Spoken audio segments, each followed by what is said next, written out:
மாசிமாசன் அவர்களை கண்களை தட்டி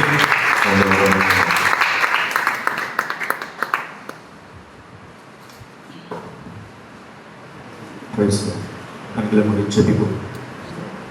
ஸ்தோத்திர ஆண்டவரே, அன்பின் பரலோக பிதாவே, இந்த நேரத்திற்காய் இந்த நாளுக்காய் இந்த நன்றியோடு கூட துதிக்கிறோம்ப்பா. இந்த நேரத்தை உங்கள் கரத்தில் ஒப்பு கொடுக்கிற தகப்பனே, இந்த வார்த்தையின் மூலியமா ஆண்டவரே என்னோடு எங்கள் ஜனங்களோடு கத்தர் பேச வேண்டும். இந்த கழுதையை கொண்டு கத்தனை பேச வேண்டும் என்று சொல்லி உங்கள் கரத்தில் ஒப்பு கொடுத்து ஜெபிக்கிறேன் ஆண்டவர். எல்லாம் உம்மால் ஆகும் ஆண்டவர். நீங்கள் ஆசீர்வதியும் பொறுப்பு இயேசுவின் நாமத்தில் ஆமென். அல்லேலூயா. கர்த்தர் நல்லவர். அந்த வசனத்தை ஃபுல்லப் பண்ணாங்க. கர்த்தர் நல்லவர், அவர் கிருபை என்றும் உள்ளது. ஆமென். அவருடைய கிருபை என்றும் உள்ளது. அவர் கிருபை இருக்கிறதுனால தான் நாம் என்ன பண்றோம், இப்போ இங்க உட்கார்ந்து இருக்கிறோம். இங்க உட்கார்ந்து அவனுடைய வார்த்தைகளை தியானித்துக் கொண்டிருக்கிறோம். அவருடைய கிருபை இல்லைன்னா நம்ம வாழ்க்கை. அதனால யாரெல்லாம் சந்தோஷமா இருக்கிறீங்க? எல்லாரும் பேசணும். இந்த நேரத்துல யாருடைய உள்ளங்களும் கலங்காமல் இருப்பதா, யாருடைய இருதயமும் கலங்காமல் இருப்பதா, எல்லாம் சந்தோஷமா இருக்கிறீங்க. எனக்கும் ரொம்ப சந்தோஷமா இருக்கு. இயேசு கிறிஸ்து மரித்தது, இயேசு கிறிஸ்து மரிச்சது யாருக்கெல்லாம் சந்தோஷம்? என்னங்க ஒரு செத்து போயிட்டாருன்னு சொல்றேன், எல்லாம் சந்தோஷமா இருக்குன்னு சொல்றீங்க. ஒரு மனசு செத்துட்டா நமக்கு எப்படி துக்கமா இருக்குதா இல்லைங்களா? துக்கமா தான் இருக்கும். ஆனா இயேசு கிறிஸ்து மரிக்காம இருந்தா நாம என்ன பண்ண முடியாதுங்க? நாம் இங்க இருக்க முடியாது. நமக்கு பாவ மன்னிப்பு கிடையாது, பரலோகமும் கிடையாது, சந்தோஷமும் கிடையாது. சரி, எனக்கு கொடுக்கப்பட்ட வார்த்தை படிப்போம். யோவான் 19:30 வசனத்தை படிப்போம்.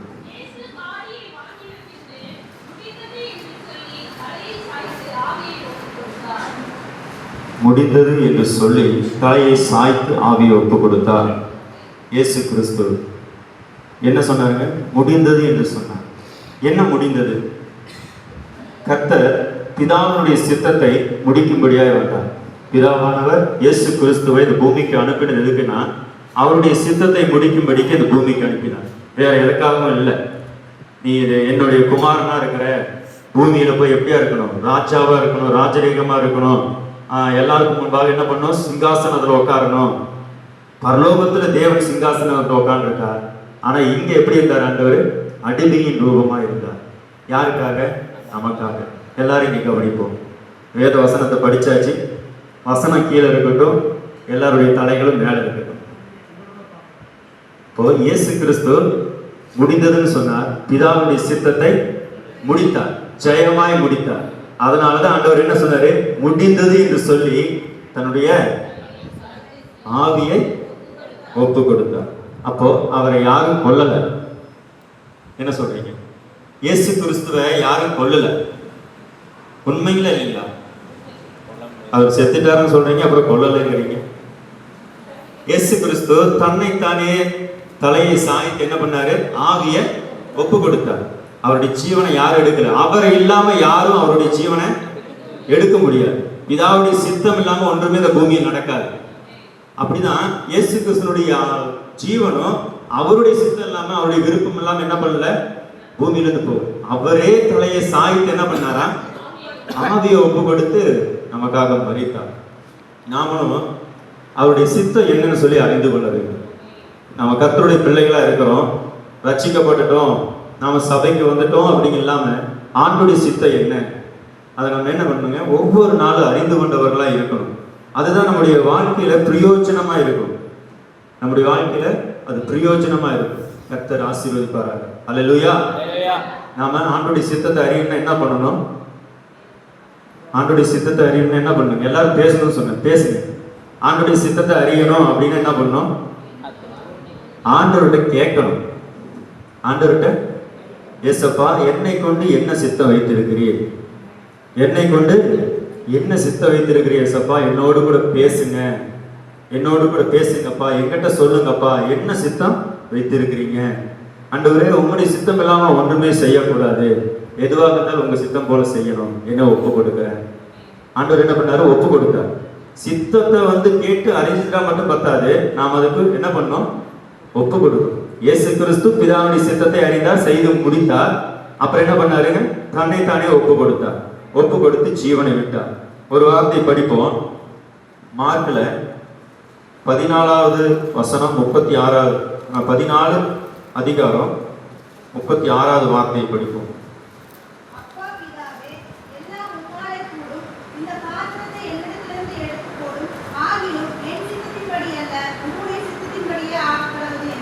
முப்பத்தி 33வது படிப்போம்.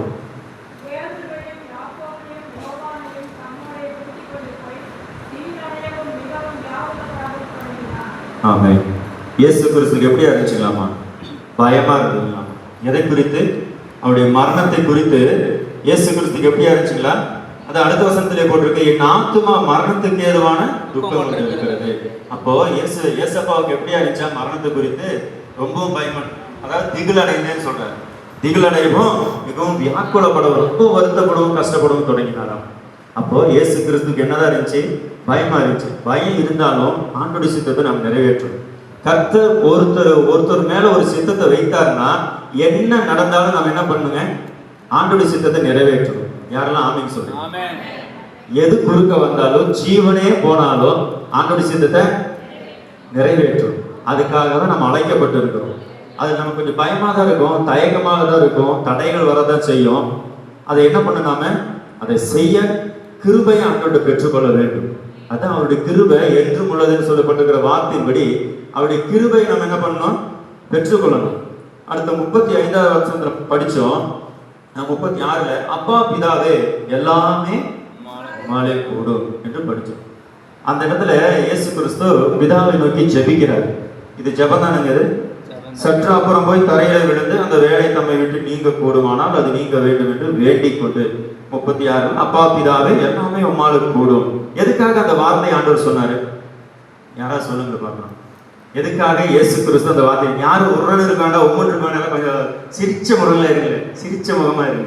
இயேசு கிறிஸ்து அந்த வார்த்தை எதுக்காக சொன்னாருங்க? அதுக்கு முன்னாடியே பார்த்தோம், பயந்துட்டாரு, மரணத்தை குறித்து பயந்துட்டாரு. ஓ நாம் சாக போறோம், இருந்தாலும் ஆண்டோடைய சித்தத்தை செய்யணும், என்ன நடந்தாலும் சரி அப்படின்னு சொல்லி ஆண்டவர் பொறுப்பெடுத்துட்டாரு, ஒப்பு கொடுத்துட்டாரு. அந்த வார்த்தை எதுக்காக ஆண்டவர் சொல்லி ஜெபம் பண்ணாரு சொல்லுங்க. அப்பா பிதாவே எல்லாமே உம்மாலுக்கு கூடும். நான் யாரும் சொல்ல மாட்டேன், நானே சொல்லிடுறேன். எதுக்காக சொன்னார்னா, ஒருவேளை பிதாவானவர் கொஞ்சம் மனம் இறங்க மாட்டாரா? என் மேல இயேசு கிறிஸ்துவுக்கே அந்த ஒரு சிந்தனை வந்திருக்கு. என் பிதாவானவர் என் மேல கொஞ்சம் மனம் இறங்கி நான் ஜீவனோடு இருக்க எனக்கு கிருபை செய்ய மாட்டாரா? அப்படிதான் நான் யோசிக்கிறேன். அந்த வார்த்தையுடைய அர்த்தம் என்னன்னு எனக்கு தெரியல, ஆனா நான் யோசிக்கிறது ஆண்டவர் எனக்கு வெளிப்படுத்தின காரியம் இதுதான். பிதாவை பார்த்து எல்லாமே உம்மாலுக்கு கூடும். யோனா காலத்துல அதுதான் நடந்தது. நினிவே பட்டணத்தை அழிப்பேன்னு சொன்னாரு. அடுத்தது என்ன பண்ணல? அந்த பட்டணத்து மேல ஆண்டவர் என்ன பண்ணாருங்க? மனம் இறங்கினார், மனஸ்தாபப்பட்டார், மனம் இறங்கினார். அங்க இருக்கிற யாரையும் ஆண்டவர் அழிக்கல. அப்போ இந்த வார்த்தை ஆண்டவருக்கு நல்லாவே தெரியும். நம்முடைய பிதா எப்படிப்பட்டவரு? இரக்கம் உள்ளவரு, மன ஒதுக்கம் உள்ளவரா இருக்கிறாரு. நாம ஜெபிக்கும் போது என்ன பண்ணுவாரு ஆண்டவர்? நமக்கு மனம் இறங்குவா அப்படின்னு சொல்லிட்டு இயேசு கிறிஸ்து என்ன பண்றாரு? அப்பா பிதாவே எல்லாமே உம்மாலுக்கு கூடும். இந்த பாத்திரத்தை என்னிடத்திலிருந்து எடுத்து போடும், ஆகிலும் என் சித்தத்தின்படி அல்ல உம்முடைய சித்தம். ஒரு சில காரியங்கள் நமக்கு பிரியமே இருக்காது. நம்முடைய வாழ்க்கையில் நடக்கிற காரியம் நமக்கு சுத்தமா பிடிக்காது. யாரெல்லாம் ஆமென் சொல்றீங்க? ஆமென். நமக்கு நம்முடைய வாழ்க்கையில் நடக்கிற காரியம் நமக்கு பிடிச்சா நடக்குது. நம்ம கல்யாணம் நடக்குது, பிடிச்சா நடக்குது. நல்ல பொண்ணாக்கி தேடுறோம், அது பிடிச்சாம. அது மாதிரி நம்முடைய வாழ்க்கையில நிறைய காரியங்கள் நமக்கு பிடிக்காத காரியம் தான் நடக்குது. நமக்கு இது சும்மா காமெடிக்காக சொன்னேன், உடனே சிந்தனைகள் எங்கேயே போக வேண்டாம்.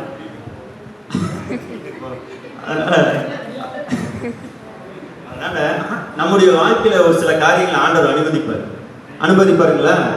அனுமதிப்பாரு, அவருடைய சித்தத்தின்படி செய்ய அனுமதிப்பாரு. ஆனா நமக்கு சுத்தமா பிடிக்காது. நிறைய என்னுடைய வாழ்க்கையில் நடந்த காரியம் நிறைய எனக்கு பிடிக்காத காரியம் தான் நடந்துச்சு. ஆனா பிடிச்ச காரியம் கல்யாணம் நல்லபடியா எனக்கு நடந்துச்சு. கர்த்தர் பெரியவர். அப்படி நம்முடைய வாழ்க்கையில் நமக்கு பிரியமில்லாத காரியத்தை செய்யும்படியா கர்த்தர் என்ன பண்ணுவாருன்னா ஒரு தூண்டுதலை கொடுப்பாரு, ஒரு பாரத்தை கொடுப்பாரு. ஆனா நமக்கு பிடிக்காது. ஏசப்பா இது என்னால செய்ய முடியாது, இது என்னால செய்யவே முடியாது ஆண்டவரே, இதை நான் எப்படி செய்வேன்? இந்த 2 மாசத்துல என் வாழ்க்கையில் நடந்த காரியம் அதெல்லாம். நான் ஆண்டவர்கிட்ட நிறைய போராடி இருக்கேன். எனக்கு சுத்தமா பிடிக்காத காரியம், ஏசப்பா நீங்க எப்படி அதை செய்ய சொல்றீங்க அப்படின்னு சொல்லி ஆண்டவர்கிட்ட கேள்வி கேட்டுருக்கேன். எப்படி ஆண்டவர் நீங்க அதை செய்ய சொல்லலாம்? ஆனா பொதுவாக சொல்றேன், ஆண்டவர்கிட்ட நாம என்ன பண்ணக்கூடாது, கேள்வி கேட்கக்கூடாது. ஆனா கேள்வி கேட்டாதான் அதுக்கப்புறம் என்ன வரும், பதில் வரும். நம்ம கேள்வி கேட்காம இருந்தா அதனுடைய காரியத்தை நம்ம என்ன பண்ண முடியாது, புரிந்து கொள்ள முடியாது. கேள்வி கேட்டு அப்படியே எதிர்த்து போகிற காரியம் அல்ல, அது தவறான காரியம். நாம ஆண்டோடைய கேள்வி கேட்டு அதுக்குண்டா நம்ம வருகிற பதிலை நம்ம ஏற்றுக்கொண்டாதான் ஆண்டோடைய கரத்துல நம்ம ஒப்பு கொடுத்தவர்களா இருப்போம்.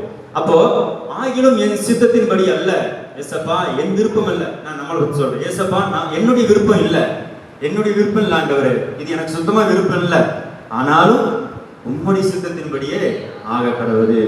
இந்த ஜீவன் என்னை விட்டு போவது எனக்கு சித்தம் இல்லை, ஆனாலும் உம்முடைய சித்தத்தின்படி ஆகட்டும்னு சொல்லிட்டு பிதா கிட்ட யார் ஜெபம் பண்றாருங்க, யார் ஜெபம் பண்ணாருங்க, யார் ஜெபம் பண்ணாருங்க? எல்லாம் தெளிவா இருக்கிறீங்களா? இயேசு கிறிஸ்து ஜெபித்தாரு. இயேசு கிறிஸ்து பிதாவிடத்துல ஜெபித்தார். அப்போ பிதா என்ன பண்ணாரு, மனம் இறங்கி, வேண்டாம் இயேசுவே, வேண்டாம் என் குமாரனே, என் நேச குமாரனே, நீ சிலுவையில் அறையப்படக்கூடாது, இது நீ என் இடத்துல ஜெபித்து கேட்டுக்கிட்ட, அதனால நான் உன்னை சிலுவையில ஒப்பு கொடுக்க மாட்டேன், மரணத்துக்கு ஒப்பு கொடுக்க மாட்டேன் அப்படின்னு சொல்லிட்டு மனம் இறங்கி என்ன பண்ணார் பிதா, இயேசு கிறிஸ்துவை சிலுவையிலிருந்து மீட்டு கொண்டார். அப்பா எல்லாம் அமைதியா இருக்க பார்த்தா ஆமா அப்படிதான் நடந்தது அப்படின்னு எனக்கு ஒரு பக்குன்னு ஆகி போச்சு. அப்படி இல்லை, ஆனா பிதா நினைச்சதை என்ன பண்ணாரு, பிதா செய்து முடித்தார். அதற்கு இயேசு கிறிஸ்து என்ன பண்ணாரு, தன்னை ஒப்பு கொடுத்தார். நம்முடைய வாழ்க்கையில அப்படிதான் நம்ம ஒப்பு கொடுக்கணும், ஆண்டோடைய ஊழியத்திற்கு என்று சொல்லி நம்மளை ஒப்பு கொடுக்கணும்.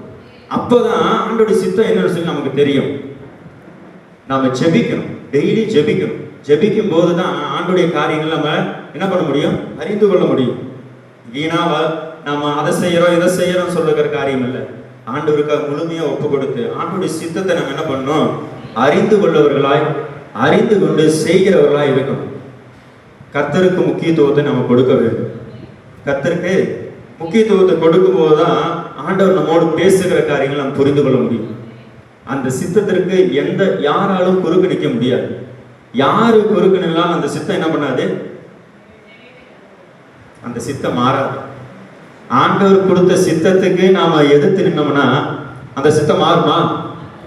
ஆண்டோடைய சித்தம் மட்டும்தான் நடக்கும். அந்த சித்தம் என்ன ஒரு தடையாக இருந்தாலும் நம்முடைய வாழ்க்கையில் ஆண்டவர் கொடுத்த சித்தமும் அவருடைய காரியங்களும் நம்முடைய வாழ்க்கையில் நடக்கும். இந்த வார்த்தையில் நான் பொதுவாக எடுத்துக்கொண்ட தலைப்பு என்னன்னா சித்தம்.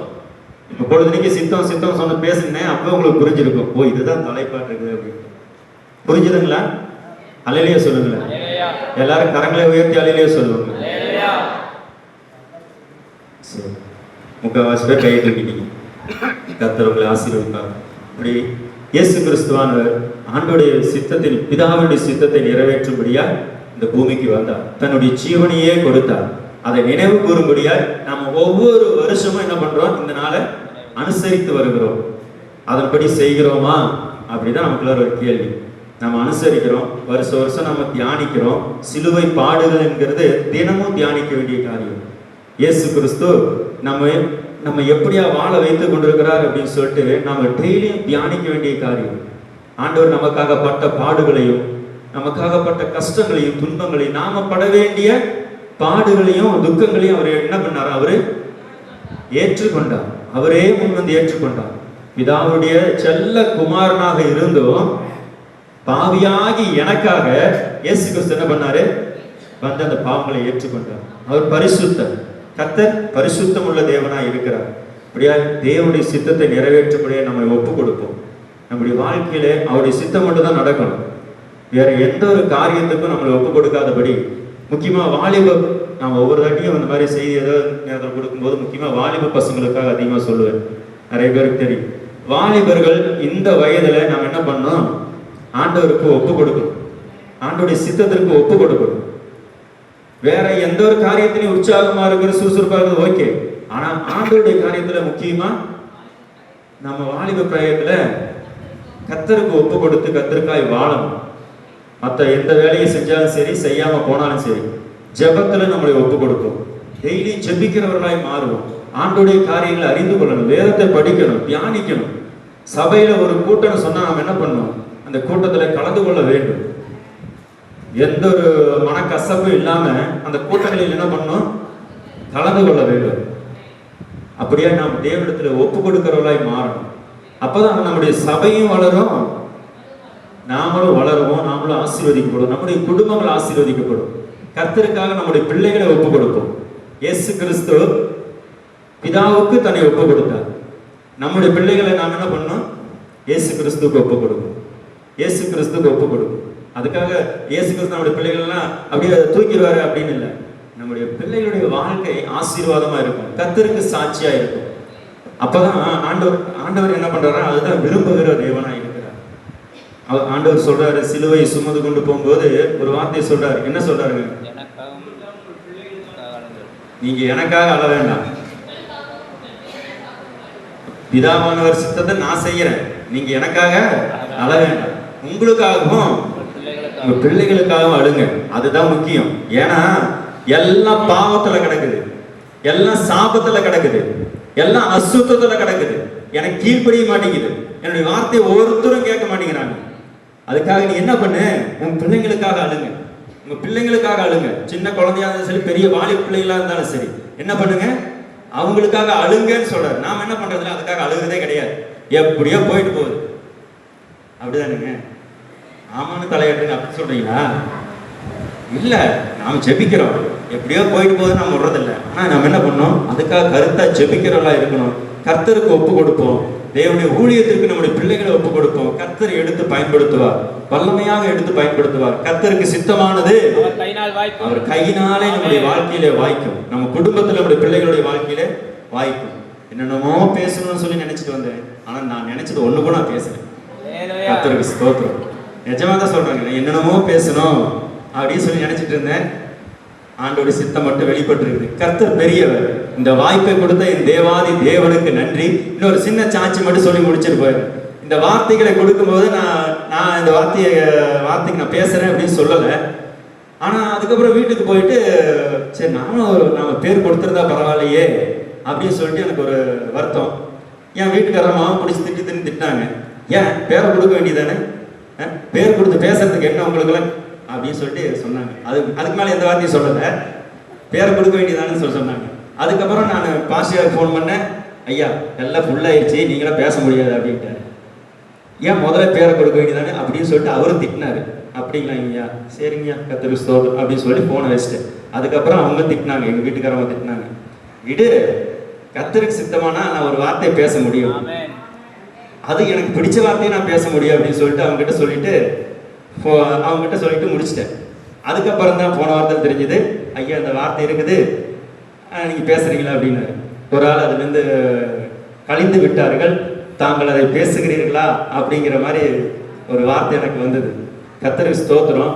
ஏன்னா கர்த்தர் ஜெபத்தை கேட்கிறாரு. நான் என்ன எதுக்காக சொல்றேன்னா, கர்த்தர் நம்முடைய உள்ளத்தை பார்க்கிறவராக இருக்கிற, நம்ம ஜெபத்தை கேட்கிறா இருக்கிற. ஜெபத்தை குறித்து யாரை நிர்விசாரமா நினைக்காதீங்க, ஜெபத்தை குறிச்சும் யாரும் நிர்விசாரமா நினைக்காதீங்க. ஜெபிங்க ஜெபிங்க ஜெபிங்க, எப்பொழுதுமே ஜெப சிந்தனையோடு இருக்கணும். நான் ஏற்கனவே சொல்லியிருக்கிறேன், அவன் முட்டி போட்டு ஜெபமிட்டே இருக்கிறது, மணிக்கணக்காக ஜெபமிட்டு இருக்கிறத நான் சொல்லல. ஆண்டோடைய சிந்தையாவே நாம் இருக்கணும்.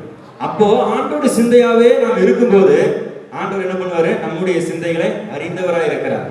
அவரை குறிச்சே நம்ம யோசிச்சுட்டு இருக்கும்போது அவர் நம்ம குறித்து யோசிப்பார். நாம ஏதோ ஒரு நாளைக்கு ஒரு 5 நிமிஷம் அவரை குறித்து யோசிச்சுட்டு அதுக்கப்புறம் போயிட்டு வச்சுங்களேன், அவரும் 5 நிமிஷம் தான் நம்மளை குறித்து யோசிப்பார். யாரெல்லாம் ஆமீன்னு சொல்றீங்க? நம்மளை குறித்து அவர் எப்படியா இருப்பாரு? 5 நிமிஷம் தான் நம்மளை குறித்து யோசிப்பார். ஆனா அவரை குறித்து நம்ம சிந்தையில வைத்துக்கொண்டே இருக்கும்போது அவர் எப்படியா இருப்பாரா? நம்ம எப்பயுமே சிந்தையில அவருடைய சிந்தையில வைத்துக்கொண்டே இருப்பார். யாரெல்லாம் ஆமீன்னு சொல்றீங்க? யாருக்கெல்லாம் சந்தோஷமா இருக்குது? யாருக்கெல்லாம் இந்த வார்த்தைகள் புரிந்தது? எல்லாருக்கும் புரிஞ்சது நிஜமா? அப்ப ஆமீன் கம்மி ஆயிடுச்சு, அப்ப நிறைய பேர் புரியலன்னு அர்த்தம். சரி, கர்த்தர் இந்த வாய்ப்பை எனக்கு கொடுத்த கிருபைக்காக கர்த்தருக்கு கோடான கோடி நன்றி. ஆண்டோடைய சிந்தையாக இருப்போம், ஆண்டோடைய சித்தத்தை நிறைவேற்றுவோம், கர்த்தருடைய கரத்தில் நம்முடைய வாழ்க்கையை ஒப்பு கொடுப்போம். கர்த்தர் நம்மை ஆசீர்வதிக்கிற தேவனாய் இருக்கிறார். ஆமென். ஒரு ஜெபம் பண்ணி முடிப்போம். இருங்க, அவசரப்பட வேண்டாம், ஜெபிக்கணும். ஸ்தோத்திரம் ஆண்டவரே. அப்பா, இந்த வார்த்தைக்காக நன்றி. இந்த வார்த்தை கூட ஆண்டவரே அடிமை வார்த்தை பேசின தயவுக்காக நன்றி. கேட்ட ஒவ்வொருவரையும் கர்த்தர் ஆசீர்வதிங்க. நீங்க வாழ்க்கையில உயர்த்துங்க. உங்க சித்தமும் ஆண்டவரே உங்களுக்கு பிரியமானது செய்யவும் ஆண்டவரே எங்க பிள்ளைகளுக்கு நீங்க உதவி செய்ய முடியாது ஒப்பு கொடுத்து ஜெபிக்கிறேன். ஆசீர்வதிங்க இயேசுவின் நாமத்தில் பிதாவே. ஆமென்.